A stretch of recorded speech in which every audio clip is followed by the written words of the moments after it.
is KC Sports Network, proudly presented by Emprise Bank.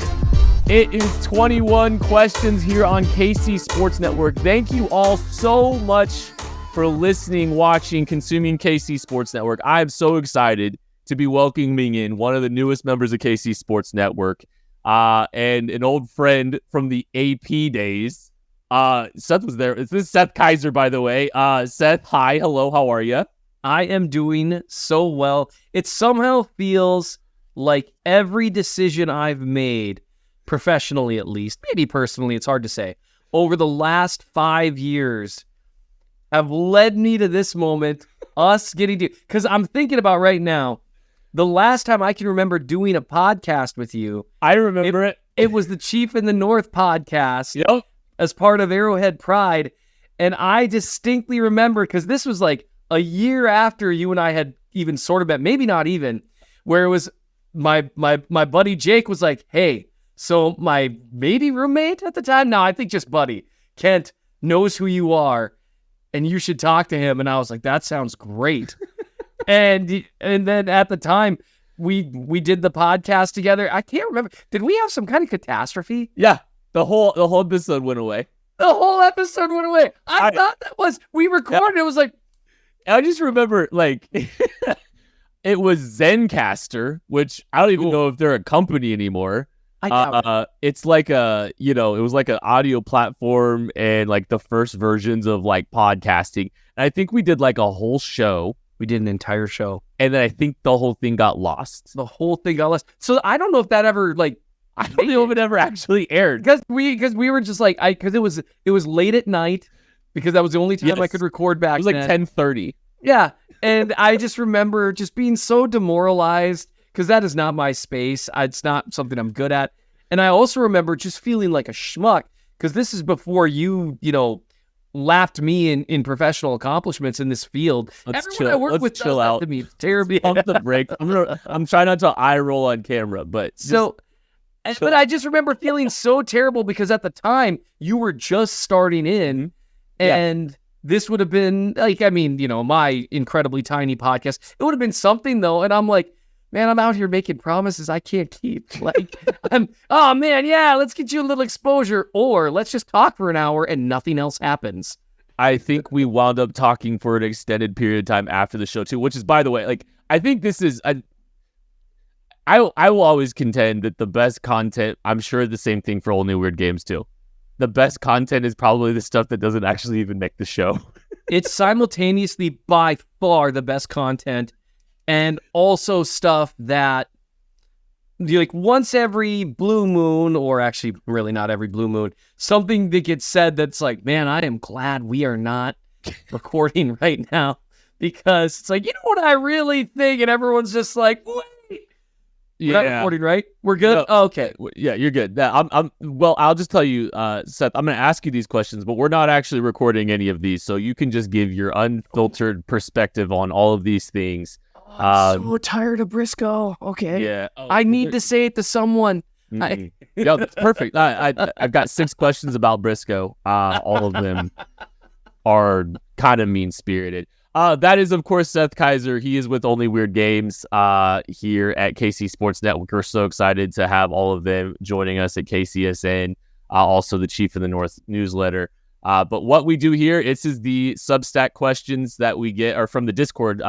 You subscribe to the KCSN Substack, you get access to the KCSN Discord, hundreds and hundreds of Chiefs fans. It's Seth, it's kind of like, I don't, do you know what a Discord is? I've been told that you've asked me. So, okay, this is for listeners too, because people are going to be upset.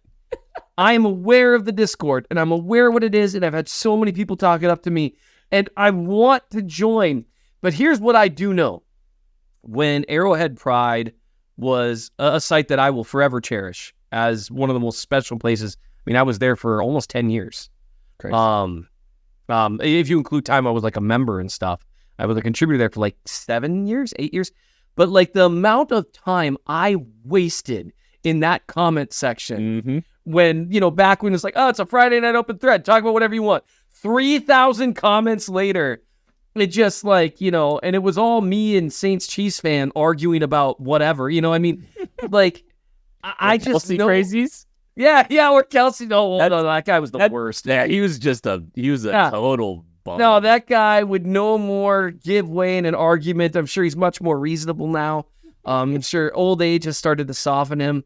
Oh, no, Matty will tell you he's still in his 20s, but he's lying. But I just know I'll lose so much time. But I do know what a Discord is, so I'm feeling pretty young at heart. We have a whole thread devoted to the questions that we get for this show. So these are all coming from the KCSN Discord, and you get access to the KCSN Discord if you are a subscriber to the KCSN Substack.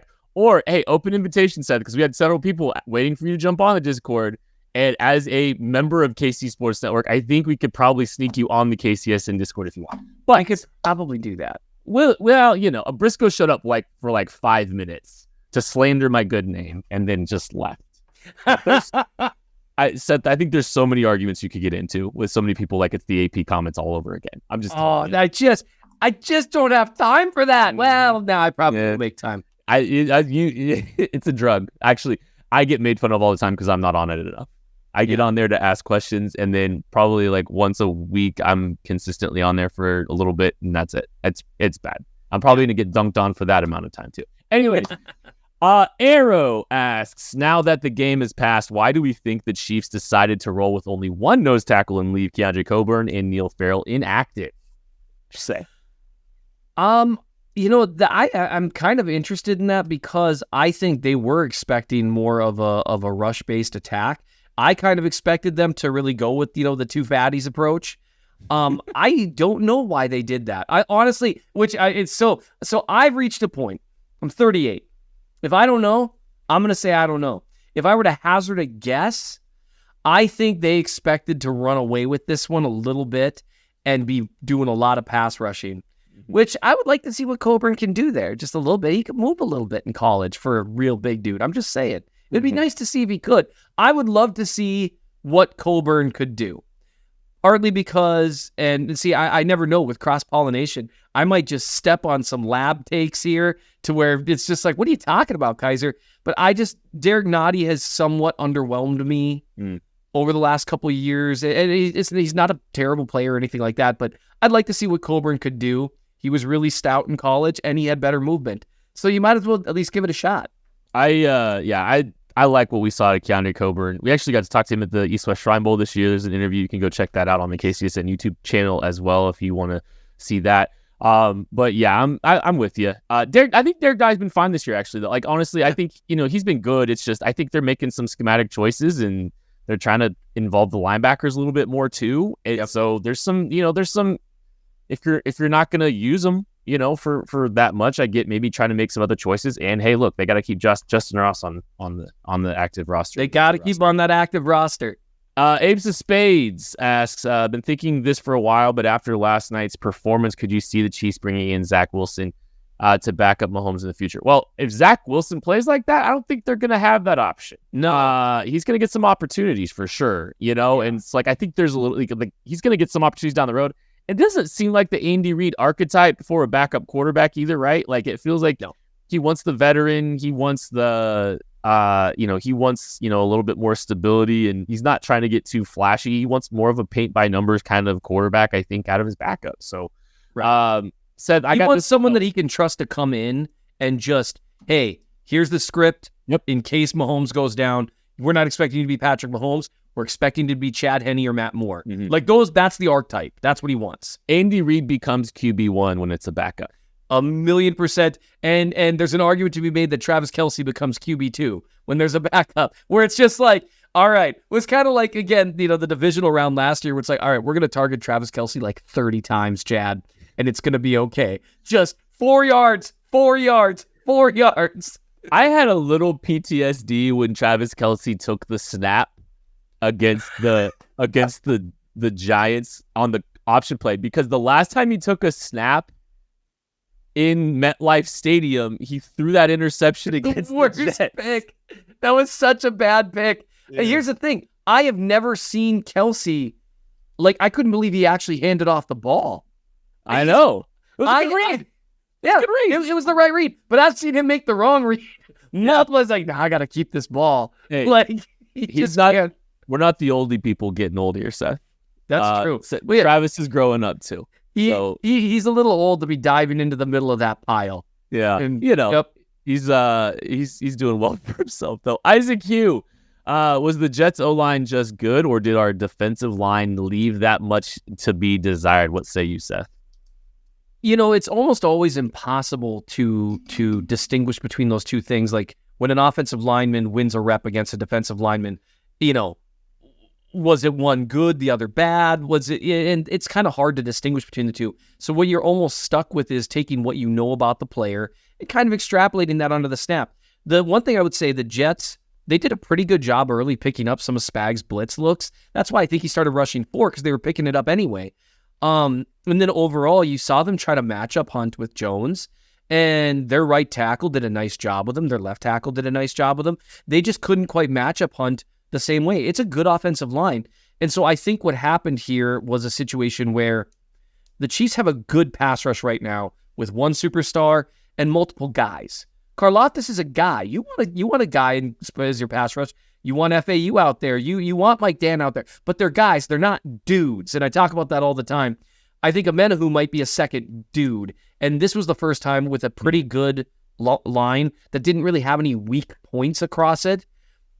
So you had guys that could take Karlaftis one-on-one. They could take Dano one-on-one a little bit easier. And so there just wasn't that thing to exploit. So I think that was the first time they've missed that one more guy that they really, I think, need to be consistent. 2 more games without Charles Omenihu.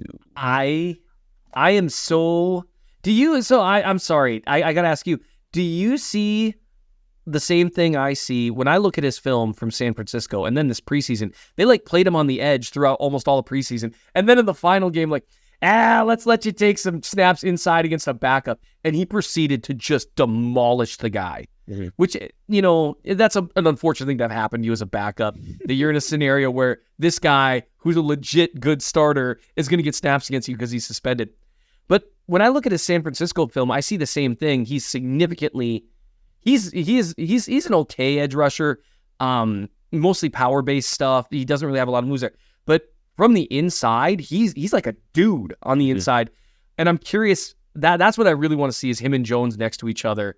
I don't know what that does to Dana, because Dana, he rushes so much better from the inside too. But he's also a good looper. So he is, yes. I think you go. I got some. I mean, you could. I mean, Omenihu and Dana on some stunts.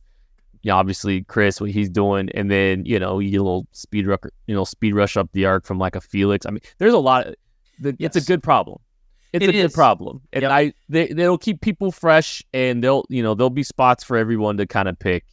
I think it'll be all right. And George just rushes psychotically, man. Uh-huh. I love it. That dude's motor is just undying, and I love it. So you throw Omenihu in there, and I can actually see why they went the route they went in saying, I don't think we need Dunlap. I think they've got enough.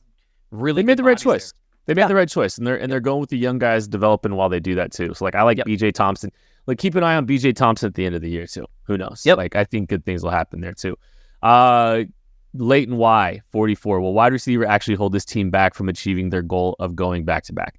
Could it? Absolutely. It definitely could. It might be a big enough problem that we look at the AFC Championship game and say, okay, this team got challenged against man coverage and it didn't work. Will it? I mean, Mahomes, who knows? Yeah. There's deficiencies on this team that he's masked before. The defense is playing great.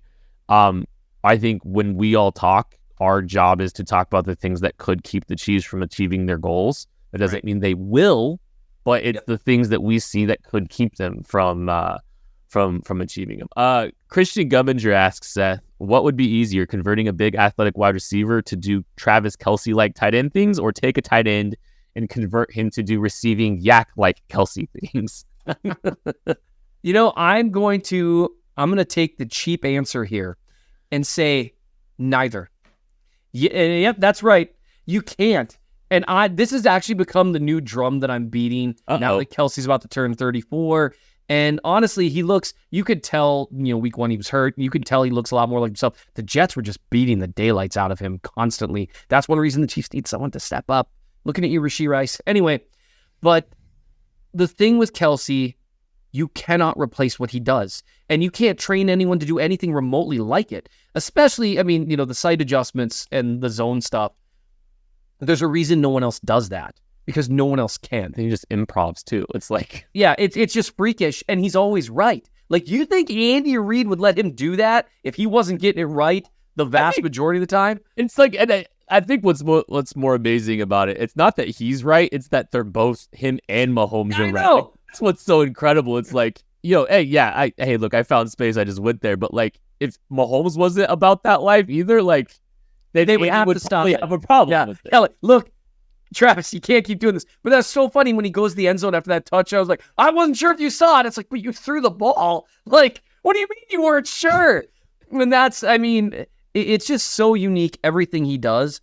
I think that people overestimate the ability of people to really become that. It's hard to be a tight end that can genuinely do the stuff that he does in terms of some of the blocking, some of this, and he's not an inline blocker, but he blocks more than people think. And part of it is just Kelce weighs 250, maybe 260, and he moves like no one else does. Mm-hmm. That's just, so the answer is neither, Christian. I'm sorry. It's a terrible lawyer answer. It's a very lawyer answer. Lawyers like to golf, and every golfer wants to hit it longer, straighter, and with more control. If you want to fast track your golf performance, all you need to do is schedule a PXG custom club fitting experience. You'll meet one-on-one with a PXG fitting specialist, like our girl Alex out here in KC, who can fit you with incredible new PXG Gen 6 golf clubs, available in multiple head shapes to suit every skill level, and dial them in to amplify your swing and show you visible gains in distance, accuracy, and forgiveness. These clubs are nothing short of astounding, and your only regret will be what took you so long to get fitted for PXG clubs. If you're in the Kansas City or Overland Park area, you can visit our local store located in Overland Park near 119th Street and Blue Valley Parkway.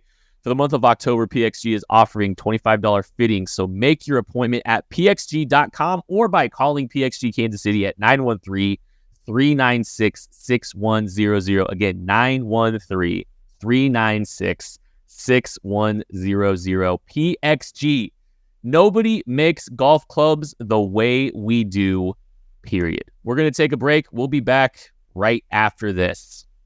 Thanks for listening to KC Sports Network. Make sure you download our new app. Find it on the App Store or Google Play.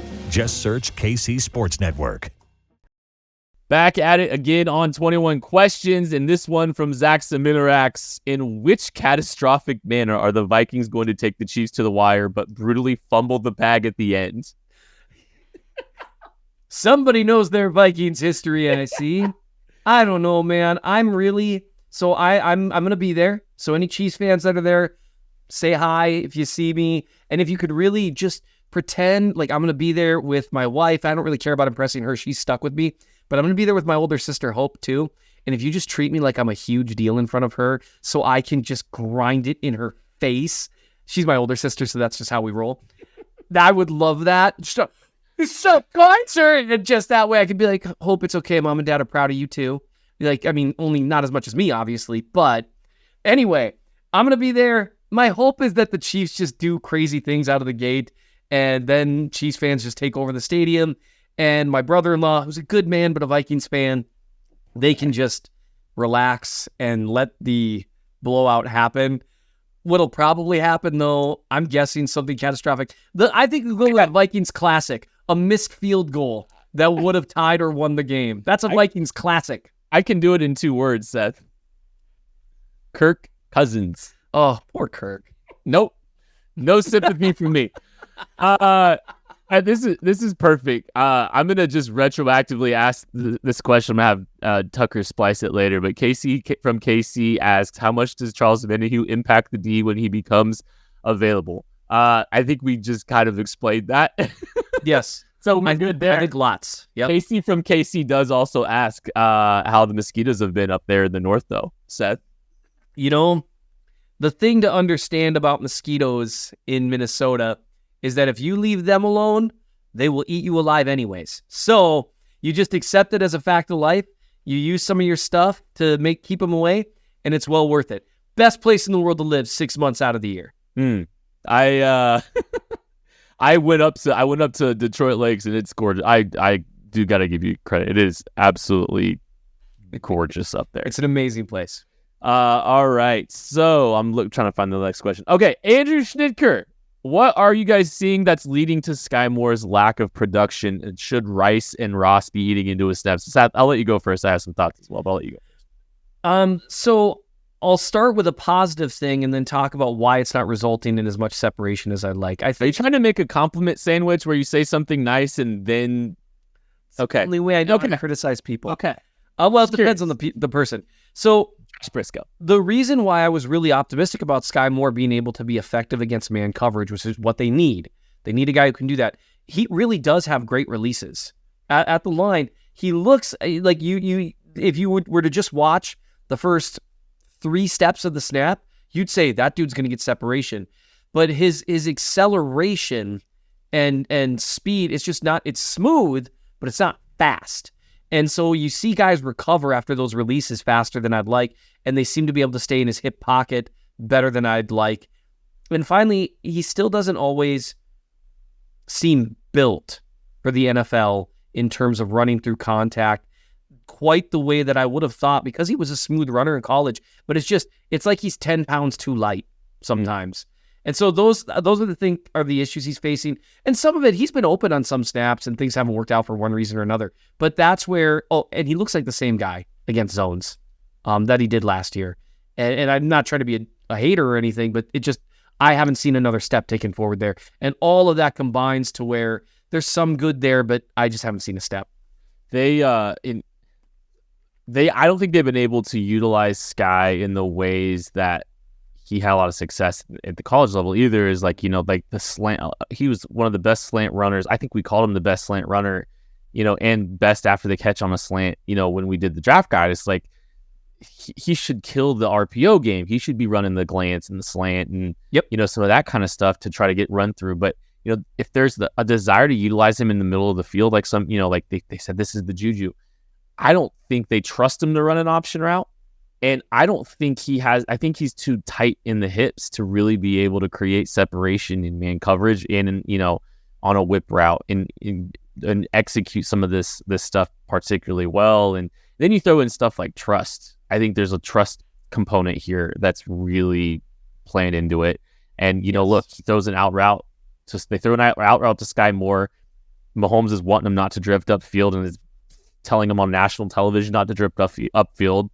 And gets one more target after that. The rest of it. Right. And you see some of the McCole Hardman stuff there because that just kept happening. Yeah. McCole was there. I don't know if you knew that. Seth, but McCole was at that game. I'm sorry. That's a stray. Hugh Jackman was too. They both had equal. They both had this similar production, I believe. I think Hugh Jackman actually got more TV time though. B. Higgs, Prince Felix asks, when can we expect the Only Weird Games and Lab crossover episode? I don't know. Just, make sure you like and subscribe to the channel. Make sure you are, I don't know. I'm not saying anything other than that. Just make sure you're subscribed. Hit the like and subscribe button. I feel like that sounds like an I'm in town thing and Craig's in town thing. I'll tell you, I'm not going to tell you, actually. I'm not going to tell you anything. Maybe you don't. Well, just everyone like and subscribe and just wait. Yeah, for all I know, there's plans here. It sounds like there might be. But don't count on me for answers to that. I don't even know what I'm doing next on Only Weird Games. Briscoe points me in a direction and I start talking. That is great information to know, and that is not in any way a hint to you either, as well, about what I'm talking about. Zach Eisen, next year's weapons are a core of Kelsey, Rashee Rice, Pacheco, with a little bit of Kadarius Toney, Sky, and maybe a little bit of Ross. What is the archetype of a real wide receiver that you would like this team to add? I have one. Do you? I'll give you some time to think. I mean, for If you go, Oh no, you go. no, if you've got one, I want to see a guy that can operate in the middle of the field actually like Juju does, that has a good feel against zone coverage, and maybe a more of an established veteran that can do that stuff. I know Rashee Rice will get there, and like I already think there's some positive indicators for him for sure. But I think a guy that maybe can beat man coverage in the middle of the field a little bit more, and a guy that has some of that crossover with what Rashee Rice presents to the table, it's Juju. It's a Juju type for me. Even though even though Rashee can do some of that Juju stuff, and I think there are some places that he can be the Juju that this offense desperately needs, a actual guy that can do that at a more, I think in a veteran version of him would be absolutely splendid for me. I don't know if you feel the same way. You know, I like the idea of it. And the problem for me, I'm gonna wish for something that really at the end wouldn't actually work. But it's just Is it Marvin Harrison Jr.? Yeah, yes. No, that would be terrific. Like I would like a receiver who's able to separate at all three levels of the field in literally any route, win contested balls. Like, is that asking for too much? JJ Jefferson. Yeah. I would accept him onto the team. I would love to see someone like a more of a true. And maybe this is, what they think Justin Ross can be. I would love to see like a true X, someone who can win down the sideline in multiple scenarios and really force defenses. I feel like defenses don't fear the sideline that much against the Chiefs because with MVS and Watson, you've got maybe down the field, but that's mostly going to be like a post or whatever, right? Whereas they're just not fearing, even you want to talk about Juju. One thing Juju Smith-Schuster could do, he could line up on the boundary and catch a back shoulder throw. He did. And it was like a miracle when it was about this team back shoulders now. Yeah. It was like against the Niners, right? The first time they did that, I was like, whoa, that was like an Infinity Stone moment. I think Rice might be that guy too. Not a pure X, but like a guy who can win those back shoulder throws, win contested catch stuff. I think he might have an easier time with that than catching just normal stuff. My new favorite comp, even though it's not a perfect one by any stretch of the imagination, Rashee Rice is Dwayne Bowe reincarnated, and that's who. And if he becomes that, we're cooking with gas, man. I'll take that. I would like a ball winner type that guy though that can win on the sideline at all three levels, rather than just being just a deep threat or just a quick whip route or whatever. Okay, so Mike Denny. Andy loves self-scouting after each quarter of the season. What things has this team done well so far, and the opportunities do they have to improve to their repertoire?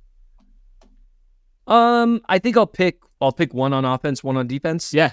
One thing they've done well, I think, when they've leaned into it, which they haven't as much as I thought, would be some of the 12 and personnel under center traditional run game stuff. Which Andy, again, I'm wishing into the wind right now. I would love to see Andy lean more into that, especially with some of their issues at receiver. I think it blends naturally with Mahomes' skill set, play action stuff from under center. He's been Trust Noah Gray. That matters here right now. That matters a huge deal. And it really, Noah Gray is just a good enough blocker that they can really force defenses to make some choices there. And so I'd love it. Pacheco really fits the line skill set in a lot of ways. I think it leans into the strengths of the team and the way that teams choose to play the Chiefs. I would love to see them lean more into it. On defense, I really have enjoyed some of the, they've done a few things with 3-3-5 type stuff and trying to get more linebackers on the field and really utilize, they've got guys with some good skill sets. And some of the stuff they're doing to work in Leo Chenal and work in the things that he does well. Now, there's some things he doesn't do well. Like, I don't want to see him in coverage that often. That's not really his jam. But they've done some stuff to get the linebackers moving downhill, or in Chenal's case, at the line of scrimmage, that I've really liked. And so I want to see them keep kind of trying to lean on the strengths of some of those guys.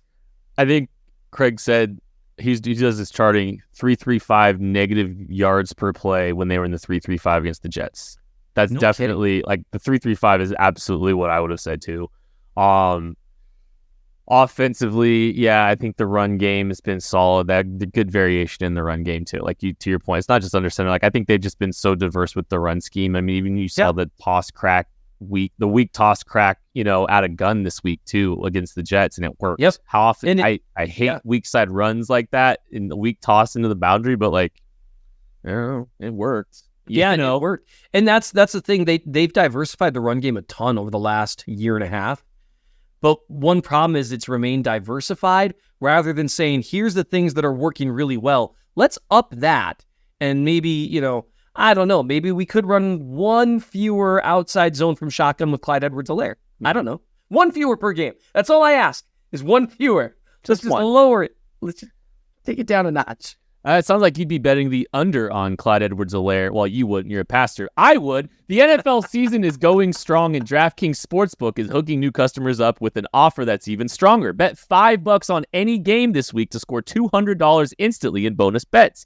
And DraftKings isn't stopping there. All customers can take advantage of a sweetener offer every game day this October.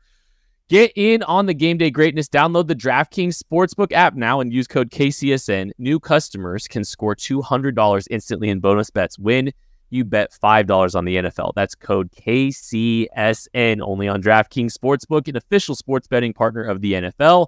The crown is yours. Gambling problem? Call 1-800-GAMBLER or visit www.1800gambler.net. In New York, call 877-8-HOPE-NY or text HOPE-NY. In Connecticut, help is available for problem gambling. Call 888-789-7777 or visit ccpg.org. Please play responsibly on behalf of Boot Hill Casino and Resort in Kansas. Licensee partner, Golden Nugget, Lake Charles, Louisiana. 21 and older, age varies by jurisdiction. Void in Ontario. Bonus bets expire 168 hours after issuance. See sportsbook.draftkings.com/football terms for eligibility and deposit restrictions, terms, and responsible gaming resources. And Seth, I blame your profession for all of the legalese that I just had to read just now. You know what? Don't blame the lawyers. We're just fulfilling the wishes of our clients. Mm-hmm. Well, I'm the clients. Talk to your clients. KC Chris. I love this one. I have this one, and I probably should have given you some forewarning on this one, so I apologize. What are your three? Well, I'm gonna do this. What are your three favorite VeggieTales songs? Your top three. How about I just give you my three and you critique it? Okay. All right. One of them's Barbara Manatee, right? No, that's a good one though. Number one is the Larry Boy theme song. Sure. Fair? Yeah. No, that's fair. Okay. That's fair. Although I don't know if I'd have it number one, but if that weren't in your top three, I'd be like, what are we doing here? Who covered Rumor Weed, by the way? The W's. Okay. Remember that. No. Larry Boy's number one. His cheeseburger is number two for me. Sure. And then the theme song. Sorry. It's just I'm too OG. Is there you said Barbara Manatee's in there? You got any others? You got any ones that you want to throw in there too? Now, technically this song came out after Phil Vischer was no longer in charge of it. So is it real VeggieTales? It's hard to say. But I'm not going to know it. No, the pirates who don't do anything. Oh, okay. The Reliant K version of that song. What do the kids say? It slaps? I think they say something like that. It goes hard. It's a banger. That is tremendous. It's just the entire thing is fun. I really enjoy it. I definitely watched. I consumed a lot of VeggieTales growing up for sure. Well, that's how I knew right from wrong, honestly. Yeah, like it's scripture. Please turn to Larry Boy for all that. Okay, Mike Denny, you're both stuck on an island together and have to survive 30 days before help can make it. Who is the one third person between us two and who else from KCSN that you would bring with you? I know my answer. I think I know mine too. Oh, you go first. Say it on three. 1, 2, 3. Craig. Yeah. Okay. Yeah. No. He seems to know a little bit about a lot of things and a lot about a lot of things too. If it was he knows he just knows stuff. You and me would be like, all right, Craig, tell us what to do and we'll do it. You are the king of the island and we will make sure we survive by doing the things you tell us to do. I was literally in a group chat with him today about satellites, and he was explaining how like satellites and Wi-Fi and all this other stuff works. And it was just like, Well, yeah, magic. yes, it was. Yeah, he is just he would solve the world's problems if we put him in front of him.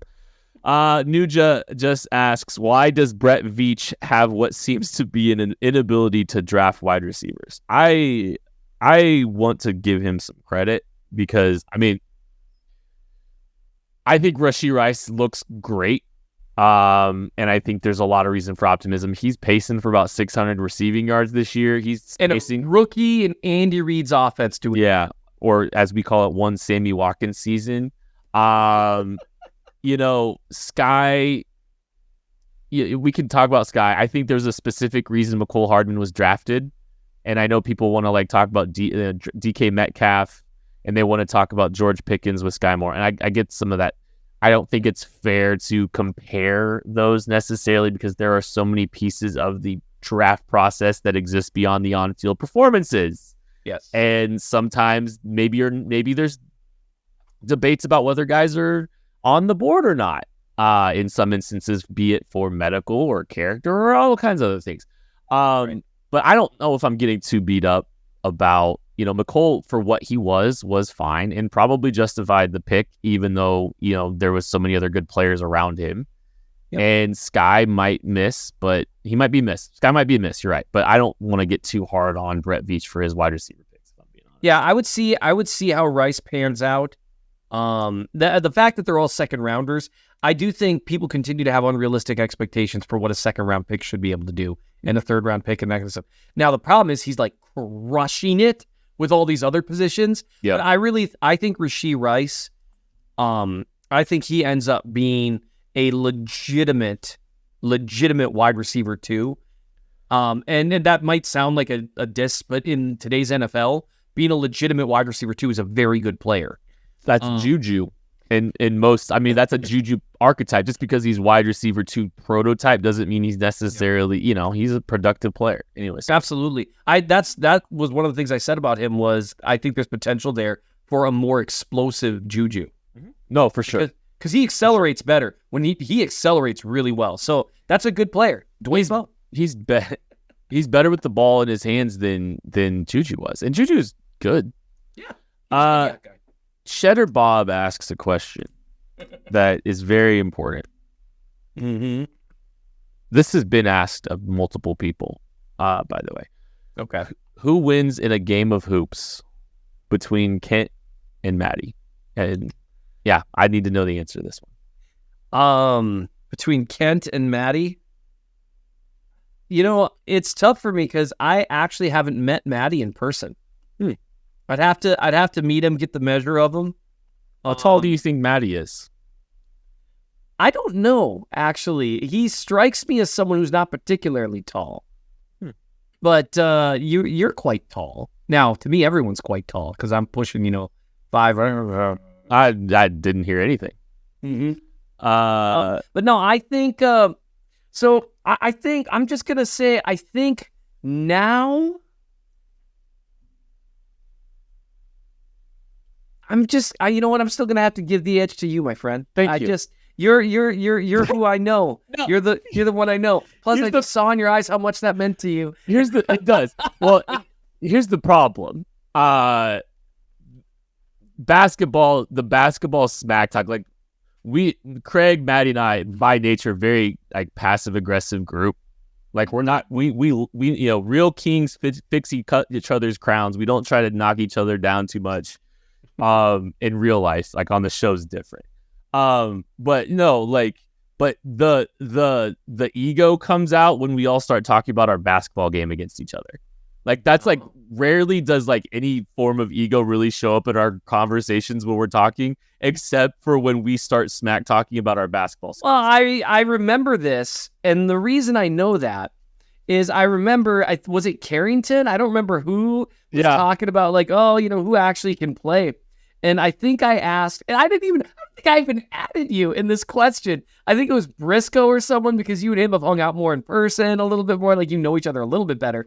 And I was like, so I mean, Now, I'm washed. I accept that. I'm 40 pounds heavier than I ought to be. I'm completely washed. I used to be able to play a little once upon a time. A little. So I accept that I'm out of this conversation. You can't wait. You can't be 5'9" and weigh 230 and be part of this conversation. You just can't do it. And I accept that. I'm okay with it. Seth, you've given us your age, your weight, your height, and I'm just waiting on your social. So I just remember saying like, oh, so can Kent, can he legit hoop, or is he just tall? And you I don't even think I added you in the conversation. You replied like, I mean this with all seriousness. Me and Maddie destroy anyone that are part of Kansas City media in a Lab 2 game. The Lab would wipe the floor clean with any non-professional athlete trio. We feel good. And this is why I'm glad that you thought Maddie was short. Maddie is 6'2", pure muscle. He's like 6'2", 230, 240, and he's not built like a dude like your normal 6'2" guy. No, he is built. I mean, he was a defensive tackle like at Pitt State. Wow. Yeah. Yeah. He's built like a guy you'd think is like 5'8", because he's pretty shredded. I am more skilled in basketball than Maddie is, and he will. Well, skill matters. Well, you said he's a football player. Well, he's just. I played football too, Seth. Well, yeah. I held. I was sorry. No, it's fine. Dude, it's true. I had like 50 pass attempts in my life. Anyways, but no, Maddie is just insistent that he will just grind me to a pulp. Just shred me to every ounce of dignity I have, and just beat the brakes off me physically and push me around and play good defense. And that's where the debate. It's more it's like an endurance competition for him than the spirit of the sport. See, and that's just it. That tells me he's probably not a ball player. He's an athlete. But it doesn't matter in this scenario to most people, and that's really disappointing. I will say though, Maddie, Craig, and myself, I do genuinely think we would do extremely well in some kind of 3-on-3 scenario. No Chicken Tonight actually asked Lab versus Only Weird Games who wins in a 3-on-3 tournament or a 3-on-3 game. I got it. I don't know Josh's athletic history or Nate's really. I'll make Briscoe guard a giant Snickers bar and it'll be over. We're good. That's a diabetes joke. I'm sorry. I wasn't good. That wasn't nice. No, that was incredible. And Tucker, don't you dare take that out, because that's incredible. And you know what? If he didn't want jokes like that, he shouldn't have gotten diabetes. Exactly. So, really. It's his. You should have thought about that well in advance. Yep, absolutely. But no, 3-on-3, I'm sure you guys would take it 100% of the time. That I have no doubt. I appreciate you thinking I could beat Maddie though, because I thoroughly get owned in this. Well, because you're a few years younger than me, and I'll just tell you, once you hit a certain age, you just stop caring, and it's sad, really. You're just like, nope, I'm washed, and that's okay. You just accept it. I tell my wife this all the time. I'm like, all right, how much more money do I have to make to justify putting on a little more weight? Like, what are the rules here? What's the scale? What's the scale? What does this look like? Like a different, It's like the crazy hot scale. It's exactly. So it's okay. You just accept that you're washed. So I'm sure you'll stave off that time a little longer than I did. I don't know about that. I want to try to get through a bunch of questions here for a speed round, because again, my lack of attentiveness, I asked for questions 3 different times and I didn't see how many we actually had. So we have like 50. So we probably aren't going to get to all of them. Apologies for that. We'll make short. We'll make Maddie. So we'll speed round some back and forth. I'll do this one real quick. Bruce in the Fort. Why didn't we draft Puka Nacua? We probably should have, because he's a BYU guy and Andy Reid loves BYU guys. But Puka Nacua has been outstanding. Bruce does ask, if Andy was bringing him on slowly, maybe he's not even what he is right now. And that's actually probably the case. No Chicken Tonight. Quick question, Seth. What's a bigger concern, wide receiver or the tackles? Oh, wide receiver. I agree. Yep. Rugby Fox, can you please tell us why the sky isn't falling with this team? Because they're 3-1.